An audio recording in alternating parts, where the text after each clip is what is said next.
Good morning, students. Today we will study about solution. What are solutions? What are the characteristic of solutions? What are the constituents of a solution? ठीक है, simple अगर मैं आपको समझाऊं तो solution क्या होता है? घोल। ठीक है, किसी भी चीज़ का ऐसा मिक्सचर जो इतना ज़्यादा सिमिलर होता है, जैसे अभी हमने होमोजीनियस मिक्सचर पढ़ा था, बिल्कुल वही, उसी को सॉल्यूशन कहते हैं। ठीक है, सो आपने क्या लिखना है, आज की डेट डाल करके हेडिंग लिखनी है सॉल्यूशन और इसकी डेफिनेशन लिखनी है। सो सॉल्यूशन की डेफिनेशन क्या होगी? A solution is a homogeneous mixture of two or more substances. ठीक है, सॉल्यूशन क्या है? दो या दो से ज़्यादा सब्सटेंसेस का एक होमोजीनियस मिक्सचर है। होमोजीनियस मिक्सचर के बारे में मैंने आपको बताया था, बिल्कुल यूनिफॉर्म कॉन्स्टिट्यूएंट्स होते हैं, विजिबली आंखों से देख नहीं सकते हैं, जैसे सॉल्ट प्लस वाटर या शुगर प्लस वाटर। एक बार अच्छे से मिल जाए तो हम इसको बिल्कुल अलग अलग नहीं देख सकते हैं। ठीक है, इतना लिखने के बाद आपने नेक्स्ट हेडिंग लिखनी है, solution are found in 3 states, STATES। तो सॉल्यूशन भी 3 स्टेट्स होते हैं। नंबर 1 आपने स्टेट जो इसमें लिखनी है वो है सॉलिड। ठीक है, सॉलिड सॉल्यूशन। क्या लिखेंगे आप? Solid solution. डैश करके लिखेंगे उसके सामने। एग्जाम्पल में आपने लिखना है, सॉलिड सॉल्यूशन का एग्जाम्पल क्या है? एलॉयज़। ओके, सॉलिड सॉल्यूशन का एग्जाम्पल है एलॉयज़। नंबर 2 करके आपने लिखना है लिक्विड सॉल्यूशन। लिक्विड सॉल्यूशन का एग्जाम्पल आपने लिखना है लेमनेड। लेमनेड होता है लेमन प्लस वाटर, नींबू पानी। ठीक है, थर्ड पॉइंट आपने लिखना है गैस सॉल्यूशन। गैस सॉल्यूशन का एग्जाम्पल है एयर। ठीक है, इसका एग्जाम्पल ये है, लिक्विड का एग्जाम्पल लेमनेड है एंड सॉलिड का एग्जाम्पल एलॉयज़ है। तो 3 पॉइंट्स आपके ये हो जाएंगे।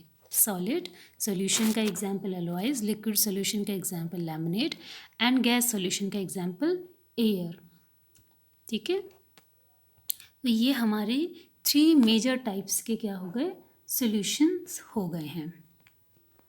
नेक्स्ट टॉपिक इज़, जो आपने लिखना है, that is the constituents of a solution. Constituents का मतलब होता है कि एक सॉल्यूशन किससे मिलकर बना रहता है। तो इसमें आपने क्या लिखना है, देखिए आपने लिखना है, ब्लैक पेन से अगली लाइन में लिखिएगा, solution equals to solvent plus solute.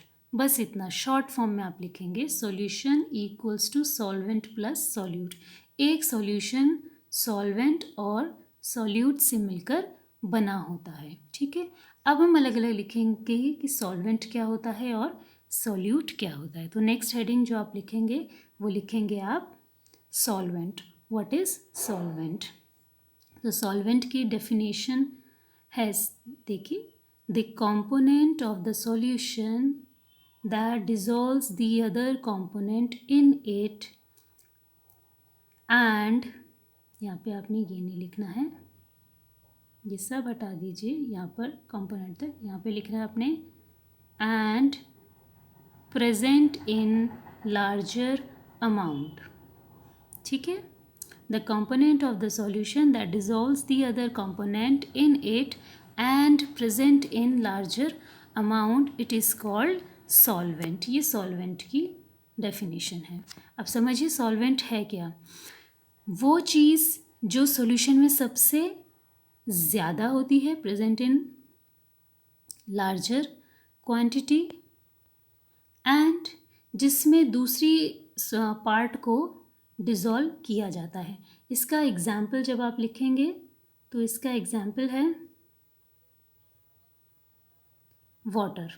ठीक है, इसका एग्जाम्पल है वाटर। वाटर क्या होता है? सबसे ज़्यादा रहता है, उसी में कोई दूसरी चीज़ मिलाई जाती है, जैसे आप सॉल्ट मिलाना चाह रहे हैं, शुगर मिलाना चाह रहे हैं, और इस वाटर का क्या होता है? सबसे ज़्यादा कॉन्स्टिट्यूएंट भी होता है।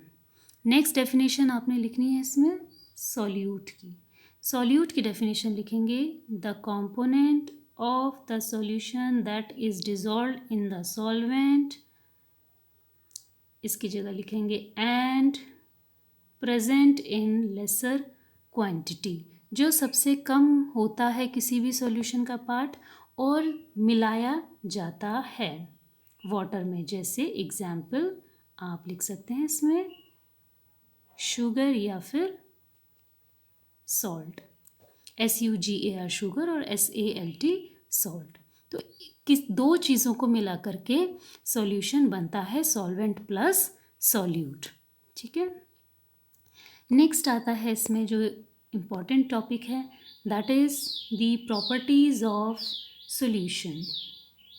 ठीक है, बहुत ही इंपॉर्टेंट टॉपिक है properties of solution.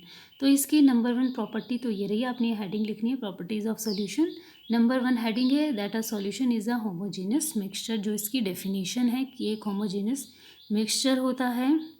Second property है इसकी, the particles of a solution are smaller than 1 nanometer in diameter, ये सो हटा दीजिएंगे, they can not be seen by naked eyes. जो पार्टिकल्स होते हैं सॉल्यूशन के वो इतने छोटे होते हैं, आप देखिए 1 नैनोमीटर से भी छोटे होते हैं, तो उन्हें हम नेकेड आई यानी खुली आंखों से नहीं देख सकते हैं। ठीक है, अगर आपने चीनी पानी का घोल बना लिया तो उसके बाद आप उसको चीनी अलग आपको दिखाई नहीं देगी, वो आपको बिल्कुल एक लिक्विड पूरा एक जैसा ही दिखाई देता है। ठीक है, थर्ड पॉइंट है इसमें, the path of light is not visible in a solution. आप एक बीकर में सॉल्ट प्लस वाटर का सॉल्यूशन रख दीजिए, वो कांच के बीकर में रखिएगा। ठीक है, ग्लास बीकर में आप एक साइड से उसकी टॉर्च ऑन करेंगे तो दूसरी साइड क्या होगा, पूरी की पूरी लाइट बाहर आ जाएगी। जैसे यहाँ पर आपका वो बीकर है, इसमें आपका सॉल्ट प्लस पूरा सॉल्यूशन है, यहाँ से आपने टॉर्च से क्या करा, लाइट डाली, वो लाइट पूरी की पूरी बाहर आ जाती है। हमें एग्जैक्टली लाइट का पाथ यानी रास्ता दिखाई नहीं देता है। ठीक है, नंबर 4 जो है वो इसमें एग्जैक्टली दे नहीं रखा है, वो आपने लिखना है अलग से। नंबर 4 आपने लिखना है, इट इज़ स्टेबल, STABLE। ठीक है, इट इज़ स्टेबल, ये आपने उसमें लिखा हुआ है होमोजेनियस मिक्सचर में कि स्टेबल होने का मतलब क्या है, वो एक ही फेज़ में रहता है। नेक्स्ट पॉइंट है वो यहीं पर दे रखा है आपको, the solute particles can not be separated from the mixture by the process of filtration, यानी फिल्ट्रेशन करके सिंपल छानने से हम उसको अलग नहीं कर सकते हैं। चीनी या शुगर एक बार आपने डिज़ोल्व कर दिया तो वापस से अलग आसानी से नहीं हो सकता है, फिज़िकल मेथड से हम इन्हें फ़िल्टर नहीं कर सकते हैं। ठीक है, तो इतना आपका आज का टॉपिक है, इतना आपने कंप्लीट लिखना है और इन्हें याद भी करते रहेंगे आप लोग साथ साथ।